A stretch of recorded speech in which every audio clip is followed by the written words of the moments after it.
How's it going, everyone? So in this video, I'm gonna do how to get rid of a hickey, step-by-step instant gains. So before I get started, please subscribe to my channel if you guys haven't already. I do appreciate the support. It helps my channel grow. So getting rid of a hickey is actually super simple to do.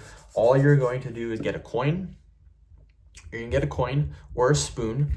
Everyone has a spoon, so you can go inside your kitchen, get a spoon. You're gonna use the end of the spoon or the scooping part of the spoon. And wherever the hickey is, most hickeys are gonna be on the neck, but this works anywhere on the body. Get the spoon and rub it back and forth on the hickey.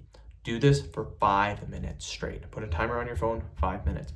The reason this works is by rubbing it, it creates friction. Friction creates heat, which creates blood flow. That blood flow will help to get rid of a bruise. And that's all a hickey is, it's just a bruise. So do it for 5 minutes. In most cases, it should be gone after 5 minutes. If it's not, then rub for an additional 3 minutes. Keep in mind, the surrounding area might get red. That's normal, that should happen. A lot of people, they get angry. They're like, it looks way worse. That redness goes away in like 10 minutes after you're done. So don't worry about that redness. End of video. Thank you so much for watching.